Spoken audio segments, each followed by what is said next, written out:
একজন সাহাবী যুদ্ধের আগে এখনো কাফের আছে, মুসলমান হয়নি, তার কাছে খবর গিয়েছে কেউ যদি আল্লাহর রাস্তায় জিহাদ করি না হিসেবে জান্নাত দান করবে।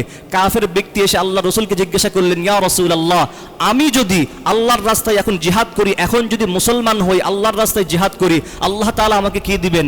আল্লাহ রসুল বললেন, তুমি যদি এখন ইসলাম ধর্ম গ্রহণ করে যদি আল্লাহর সৈনিকদের পক্ষে, মুসলমানদের পক্ষে যুদ্ধ করে তুমি যদি শহীদ হও, আল্লাহ তাআলা তোমাকে বিনা হিসাবে জান্নাত দিবেন। এই কথা শোনার সঙ্গে সঙ্গে উক্ত কাফের ব্যক্তি মুসলমান হয়ে সঙ্গে সঙ্গে জিহাদের ময়দানে নেমে গেলেন, নেমে গিয়ে শহীদ হয়ে গেলেন। তাকে জান্নাত দিবেন না? দিবেন। ও নামাজ পড়েছিল, তার জীবনের এক ওয়াক্ত নামাজ ছিল না, একটা রোজাও ছিল না, একটা হজও ছিল না, কোনো যাকাতও ছিল না, কিন্তু আল্লাহ রসুল তার ব্যাপারে ঘোষণা দিয়েছেন উক্ত ব্যক্তি জান্নাতি। এটা কিসের বদৌলত, কিসের বরকত? আল্লাহর রাস্তায় জীবন দেওয়া। আল্লাহ রসুল বলতেন যে আল্লাহ, আমি এটা ভালোবাসি যে আল্লাহ তাআলা আমাকে একটা জীবন দিয়ে আমি আল্লাহর রাস্তায় শহীদ হব, আবার আল্লাহ তাআলা আমাকে জীবিত করুক, আবার আমাকে জীবন দিক, আবার জীবিত করুক, আবার জীবন দিক। আল্লাহ তাআলা আমাকে যদি এভাবে 1000টা জীবন দেয়, 1000টা জীবন আমি আল্লাহর রাস্তায় শহীদ হয়ে আল্লাহকে খুশি করতে রাজি আছি। আল্লাহ রসুলের দিলের তামান্না, আকাঙ্ক্ষা ছিল এটা যে তিনি বারবার আল্লাহর রাস্তায় শহীদ হবেন। তো আপনি তো তার উম্মত, আপনার তামান্না, আপনার আকাঙ্ক্ষা কেন এটা হবে না যে আল্লাহর রাস্তায় আমি শহীদ হব? আর আমি দুর্বল ইমানদার, আমাদের না নামাজ ঠিকভাবে হয়, না রোজা ঠিকভাবে হয়, কিন্তু আমি যদি আল্লাহর রাস্তায় জীবন দিতে পারি, আল্লাহ তাআলা আমাকে বিনা হিসেবে জান্নাত দান করবেন। তাহলে এখন আমাদের সামনে তৃতীয় বিশ্বযুদ্ধ বা গাজওয়ায়ে হিন্দ, যেটা কিয়ামতের আগে হবে, এটা অত্যাসন্ন, খুবই সন্নিকটে। চারিদিকে যুদ্ধের দামামা বাজিয়ে যাচ্ছে। এখন আপনার যদি প্রস্তুতি না থাকলে কাজ সম্পাদন হয়। কোনো কাজের যদি পূর্ব প্রস্তুতি না থাকে, সেই কাজ সম্পাদন হয় না, করতে কষ্ট হয়। সম্মানিত উপস্থিতি, সম্মানিত মুসাল্লিয়ানে কেরাম, আমরা এমন একটা সময়ে পৃথিবীতে বসবাস করতেছি যেই সময়ের কথা আল্লাহ রসুল সাল্লাল্লাহু আলাইহি ওয়াসাল্লাম হাদিসের ভিতরে বলে গিয়েছিলেন, যেই সময়ের ব্যাপারে আল্লাহ রসুল সাল্লাল্লাহু আলাইহি ওয়াসাল্লাম বলেছিলেন যে এই সময়টা যখন আসবে তখন তোমরা বুঝে নিবে যে কিয়ামত অত্যাসন্ন, খুবই সন্নিকটে। আমরা জানি, আবার জানি না যে কিয়ামতের পূর্বে একটা যুদ্ধ হবে যাকে গাজওয়ায়ে হিন্দ বলা হয়, এবং এটা অপরিহার্য। এই যুদ্ধটা হবে এই উপমহাদেশেই, আর এই যুদ্ধে বিজয়ী হবে মুসলমানেরা। সর্বশেষ মুসলমানেরা বিজয়ী হবে, দাজ্জালের আবির্ভাব হবে, ইমাম মাহদী আসবেন, ঈসা আলাইহিস সালাম আসমান থেকে অবতরণ হবেন, তিনি দাজ্জালকে খতম করবেন। এরপরে সমস্ত কাফের মুশরিক বেঈমানেরা দুনিয়া থেকে বিদায় নিবে, আর পুরো পৃথিবীটাই হবে ইসলামের ভূমি, যেখানে কুফুরের কোনো দুর্গন্ধ থাকবে না, শুধু ইসলামের সুশীতল ছায়ায় মানুষ আশ্রয় নিবে। শুধু থাকবে আল্লাহর বান্দা মুসলমানগণ, ঈমানদারগণ, যেখানে কোনো কাফের মুশরিক বেঈমান থাকবে না।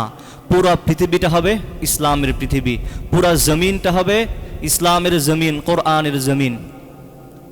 সেই সময়টা খুবই সন্নিকটে। আমরা সেই সময়ে বসবাস করছি, যা আমাদের সামনে কিয়ামত এবং এই তৃতীয় বিশ্বযুদ্ধ বা গাজওয়ায়ে হিন্দ আমাদের সামনে এসে কড়া নাড়ছে।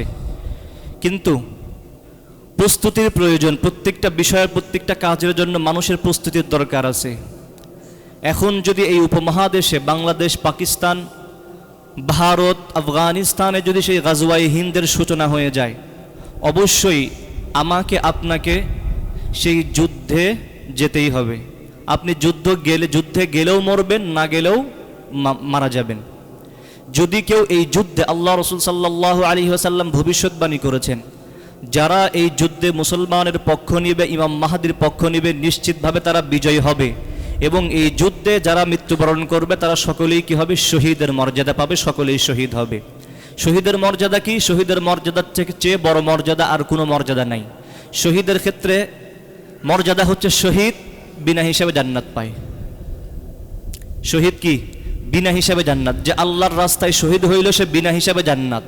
নামাজের ক্ষেত্রে কোথাও না কোরআনে পাবেন না হাদিসে পাবেন যে নামাজের ক্ষেত্রে বলা হয়েছে যে কোনো ব্যক্তি নিজের জীবনে শুরু থেকে নিয়ে শেষ পর্যন্ত একটা ওয়াক্ত নামাজ কাজা করে নাই, ওকে বিনা হিসেবে জান্নাত দেওয়া হবে, এই কথা হাদিসেও নেই, কোরআনেও নেই। রোজার ক্ষেত্রেও বলা হয়নি যে কোনো ব্যক্তি যদি তার জীবনের প্রত্যেকটা ফরজ রোজা, নফল রোজা সবগুলো রাখে, তাকে বিনা হিসেবে জান্নাত দেওয়া হবে, কোনোটার ক্ষেত্রে বলা হয়নি। একমাত্র বলা হয়েছে যারা আল্লাহর রাস্তায় জিহাদ করে আল্লাহর দ্বীনের জন্য যারা শহীদ হবে তাদেরকে বিনা হিসাবে জান্নাত দেওয়া হবে, অর্থাৎ কোনো হিসাব নেওয়া হবে না। এখন ধরেন যে আপনি আপনার জীবনে আল্লাহর যতগুলো বিধান ছিল, নামাজ, রোজা, হজ, যাকাত, সব কিছু আপনি টোটালি আদায় করেছেন, আর আল্লাহর নিয়ামত ভক্ষণ করেছেন। আপনার সারা জীবনের ইবাদত নামাজ, রোজা, হজ, যাকাত, আর আল্লাহ তাআলা আপনাকে যেই নিয়ামত দিয়েছেন সেই নিয়ামতের সমপরিমাণ কি হবে আপনার ইবাদত? আপনি সারা জীবন ইবাদত করলেন, নামাজ, রোজা, হজ, যাকাত সব করলেন, কিন্তু আল্লাহ তাআলা আপনাকে যে যতগুলো নিয়ামত দিয়েছেন আপনার জীবনে, আপনার এই নামাজ রোজার দ্বারা সেই নিয়ামতের সমপরিমাণে ইবাদত হবে? কোশ্চেন কালেও হবে না। আল্লাহ তাআলা যদি আপনার কাছ থেকে একটা নিয়ামতের হিসাব নেন যে বান্দা তোকে আমি এই একটা নিয়ামত দিয়েছি, বিনিময়ে তুই আমাকে কি দিয়েছিস, আমাদের সারা জীবনের নামাজ দিয়ে রোজা দিয়েও আল্লাহর একটা নিয়ামতের সমপরিমাণ কি হবে? না। তাহলে কোনো ব্যক্তি জান্নাতে যেতে হলে আল্লাহর রহম ছাড়া কেউ জান্নাতে যেতে পারবে না। এমনকি আল্লাহ রসুল বলেছেন আমিও না। কি? আল্লাহ রসুল যার জীবনে কোনো গুনাহই নাই, যার জীবনের গুনাহ মাফ করে দেওয়া হয়েছে, আল্লাহ রসুল বলেন কাল কিয়ামতের ময়দানে আল্লাহর রহম ছাড়া, আল্লাহর রহমত ছাড়া আমি নবীও জান্নাতে যেতে পারবো না। তাইলে আমার আপনার অবস্থা কোথায়? তাইলে আমার নামাজ, আমার রোজা, আমার হজ, আমার যাকাত, এগুলোর দ্বারা আমি জান্নাত পাবো এই গ্যারান্টি আছে? নাই। আল্লাহ যদি একটা নিয়ামতের হিসাব আমাদের থেকে নেন তাহলে নামাজ, রোজা, হজ, যাকাত এগুলোর দ্বারা আমরা পার পেয়ে যাইতে পারবো না। কিন্তু কোনো ব্যক্তি যদি আল্লাহর রাস্তায় যদি জীবন দেয় সেই ব্যক্তি বিনা হিসাবে জান্নাত যাবে, এই ঘোষণা দিয়েছেন কে? আল্লাহর রসুল।